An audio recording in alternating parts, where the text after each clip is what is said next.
누군가 현관문에 초인종을 두드립니다. 여성은 기분 좋은 표정으로 문을 열었다가 문 밖에 서 있는 남성을 보더니 기겁하게 되는데요. 도대체 어떤 사연이 있을까요? 자세히 한번 알아보겠습니다. 해당 사연은 스페인 실비아 씨가 제보해준 이야기와 SNS 내용을 바탕으로 재구성된 스토리입니다. 안녕하세요. 저는 스페인 실비아라고 합니다. 저는 한때 행복한 신혼생활을 꿈꾸던 적이 있었습니다. 불과 몇 년 전인데 아직도 생생하네요. 저에게는 제 모든 것을 줘도 아깝지 않다고 생각되는 남자가 하나 있었습니다. 스페인 하면 생각나는 정열이라는 단어에 딱 어울리는 사람이었습니다. 모든 일에 정열적이고 단점이라는 것이 하나 없는 아주 매력적인 남자였습니다. 그래서인지 그를 놓치고 싶지 않은 마음에 저는 그와의 결혼을 서둘렀습니다. 그도 저와의 결혼을 거부하지 않았거든요.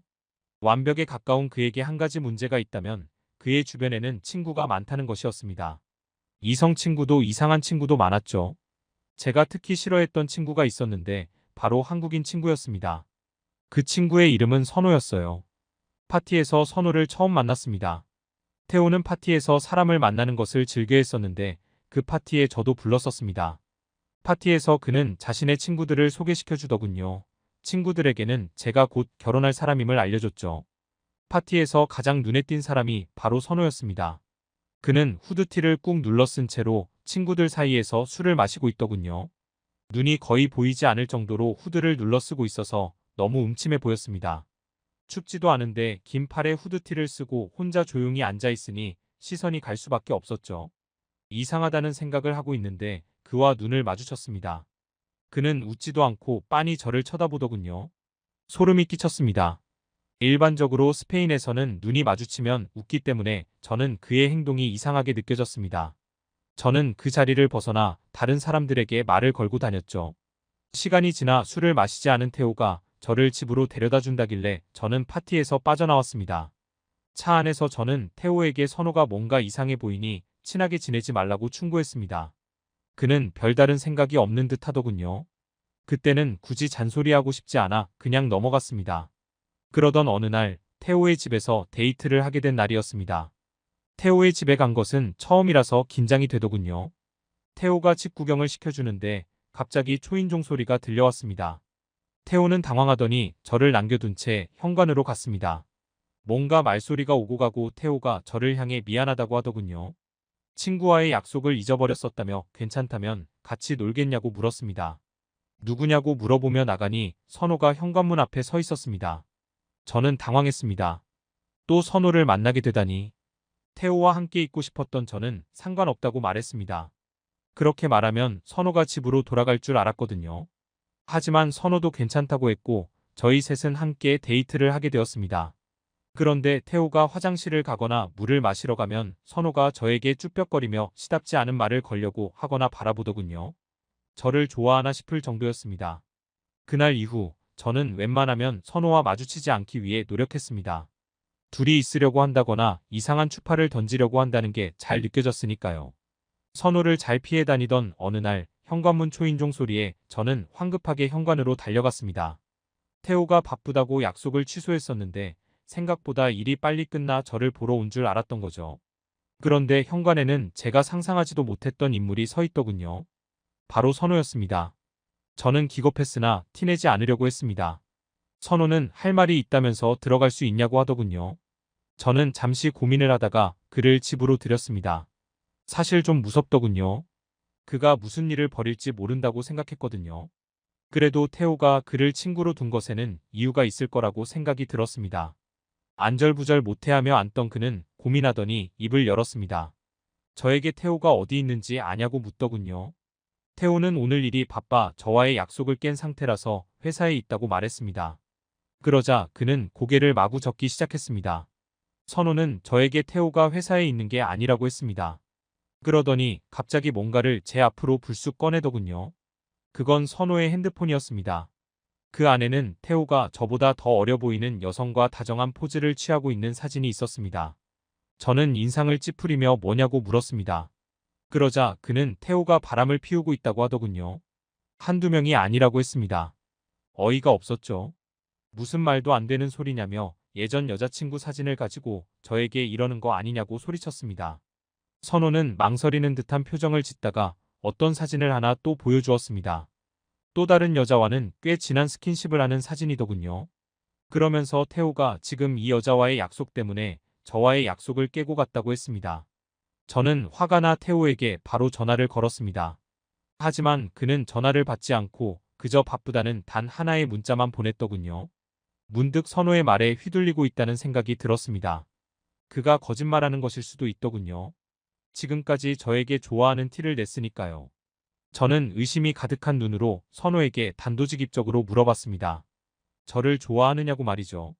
그러자 선호의 눈동자가 크게 흔들리더니 다급하게 그런 적이 없다고 하더군요. 제가 태호를 많이 사랑하는 것이 눈에 보여 상처를 받지 않았으면 하는 마음에 알려준 것이라고 했습니다. 그래서 그동안 둘이 있는 자리를 만들려고 하거나 시덥잖은 농담으로 친해지려고 한 이유가 그것이라고 하더군요. 저는 혼란스러웠습니다. 선호의 말이 아니라고 굳게 믿고 싶었으나 맞는 말인 것 같기도 하고 아닌 것 같기도 하고 혼란에 빠져 있을 때 태호랑 찍은 여자의 SNS를 안다면서 알려주겠다고 했습니다. 연락해보면 답이 나올 것이라면서요. 선호에 대한 의심을 없앨 수 없었지만 저는 그에게서 태호의 여자 중 한 명이라는 사람의 SNS를 받아냈습니다. 고민을 하고 또 했죠. 선호를 돌려보낸 다음 날 태호는 어제 미안했다며 커다란 꽃을 사들고 집을 찾아왔습니다. 기분이 묘하더군요. 선호가 했던 말이 거짓말 같기도 했고요. 저는 최대한 얼굴에 티를 내지 않고 태호를 평소처럼 대했습니다. 그리고 한 번도 하지 않은 짓을 했죠. 바로 태호가 잠깐 잠들었을 때 핸드폰을 열어본 것입니다. 하지만 연락처나 앨범에는 그 어떤 증거도 없었습니다. 아, 역시 내가 괜한 의심을 했나 보다. 라고 생각했죠. 그런데 다음 순간 문자가 울리는 걸 봤습니다. 태호의 친구 중 하나가 그 여자는 어땠어? 라는 내용의 문자를 보냈더군요.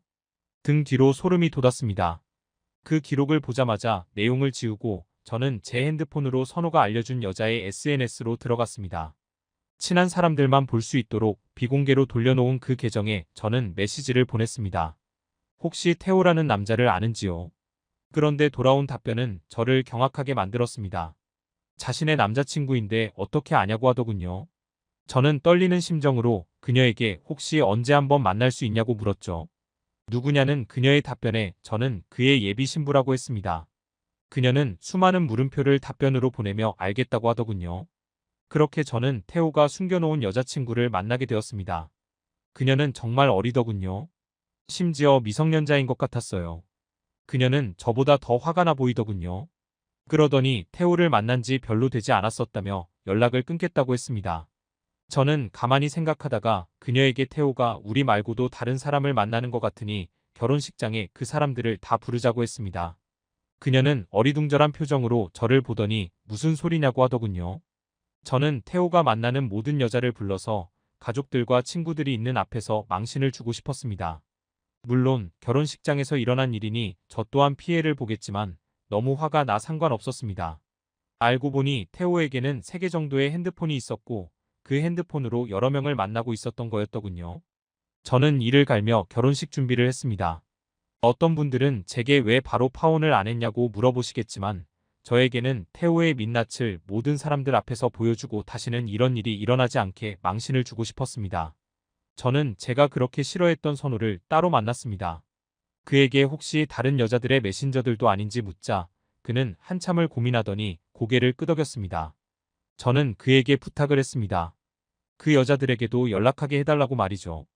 저는 태호의 수많은 여성들에게 연락을 했고 그렇게 결혼식 당일날이 되었습니다.